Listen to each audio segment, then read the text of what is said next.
আমাদের YouTube channel কোনো রকম অন্ধবিশ্বাস কিংবা কুসংস্কার সমর্থন করে না। ঘটনাকে বিশ্বাস করতেই হবে এরকম কোনো বাধ্যতা নেই। ঘটনা বিশ্বাস করা হয় না করে সম্পূর্ণ একান্ত নিজের ব্যাপার।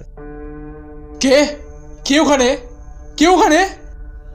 ভূত টিউব, ওয়েলকাম ব্যাক টু ভয়ের জগৎ।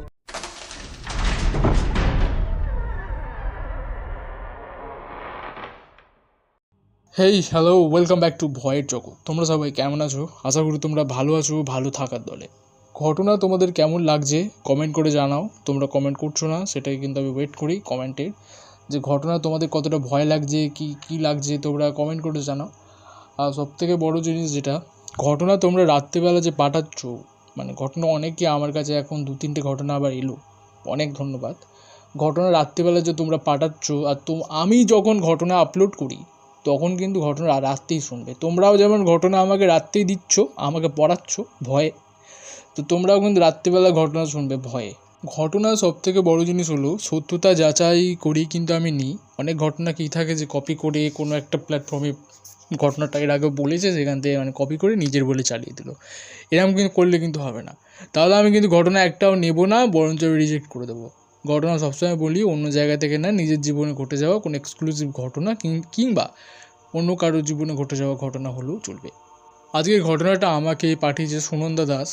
আমাকে ঠিক যেমন করে সুনন্দা লিখে পাঠিয়েছে ঘটনাটা, ঠিক তেমন করেই পড়তে শুরু করলাম।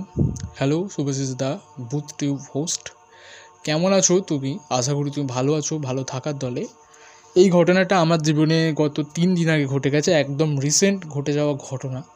ঠিক এটা ভয়ের ঘটনা বলবো কি অবাক করা কি বলবো আমি বুঝতে পারছি না। আমার কাছে সবথেকে এটা ভয়ও লেগেছে এবং আমার কাছে অদ্ভুতও লেগেছে জিনিসটা। মানে আমি অবাকও হয়েছি, ভয়ও পেয়েছি।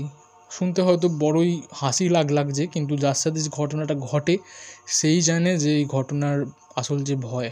আমি সেদিন মামাবাড়ি গেছিলাম, সেদিন ছিল হচ্ছে সোমবারে। আমি মামাবাড়িতে গিয়ে সবথেকে বড় জিনিস, সেখানে একটা দোকান আছে, সেই দোকানে নুডলস পাওয়া যায়। আর সেই নুডলসটা আমি কিনে এনে নিজে বানাতে ভালোবাসি।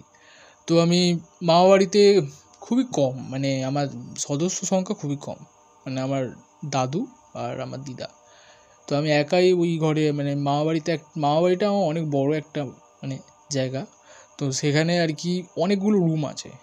দাদু দিদা একাই থাকে আর বাকি রুমগুলো বন্ধই থাকে। আমরা গেলে, আমি মা বাবা আর কি গেলে আর কি আমি একটা রুমে আলাদা শুই।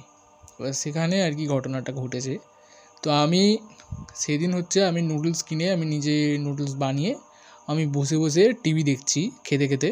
আমি সবথেকে মানে অদ্ভুত ভয়ানক একটা জিনিস ঘটলো, যে আমার মানে কেউ হয় না যে আমার মা আমাকে মাম্পি বলে ডাকতো।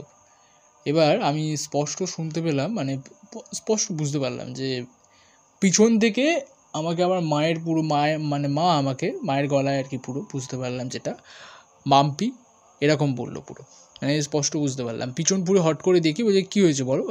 এইটা বলে পিছন ঘুরে আমি তাকাই, দেখি যে কিছুই নেই সেখানে, দরজাটা পুরো বন্ধ। আর আমি তখন মনে পড়লো দরজা তো ছিটকানি দেওয়া আছে, তা মা ঢুকবেই কীভাবে ঘরের ভেতরে, আমার পিছন থেকে যে বললো মাম্পি বলে। এবার ব্যাপারটা আমার কাছে খুবই ভয়ের, আর আমি একটুতেই খুব ভয় পেয়ে যাই, বলে রাখা ভালো এটা। আর আমি আসলে এই জিনিসটাকে খুব বেশি পাত্তা দিলাম না, কারণ আমি তো ঘরে বেশিরভাগ সময় থাকি।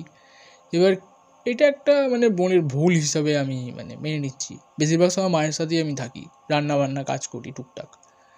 তো এবার আমি বিষয়টাকে আর কি কোনো পাত্তাই দিই না, ঠিক আছে হতে পারি কিছু একটা, এইটুকু তো ঠিক ছিল। এরপরে যেটা ঘটে, যে আমি টিভিটা বন্ধ করে খাওয়া দাওয়া হয়ে যাওয়ার পরে আমি আয়নার সামনে বসি চুল বাঁধার জন্য। পুরোপুরি চুলটাকে আমি মানে খুলে ফেলার পরে এবার আমি চুলটা আঁচড়াতে এটুকু আমি বুঝতে পারি যে আমার চুলে হঠাৎ করে মানে চিরুনিটা আটকে গেছে।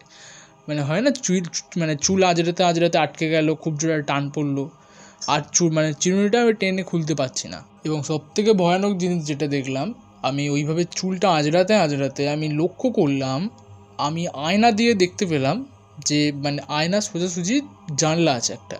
তো ওই জানলাটাকে একটুখানি ফাঁকা করে মানে একটা মানে চেহারাটা যদি বর্ণনা দেওয়া যায় তাহলে আমি বলবো একটা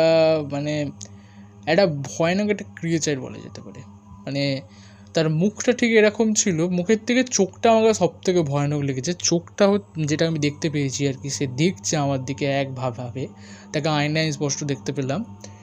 চোখটা পুরো লাল টকটকে প্রথমতই, এবং তার মুখটা হচ্ছে পুরো কাটা, মুখটা পুরো কাটা কাটা মুখ দিয়ে পুরো মানে একটা রক্ত টক্ত এরকম কিছু একটা ছুটছে।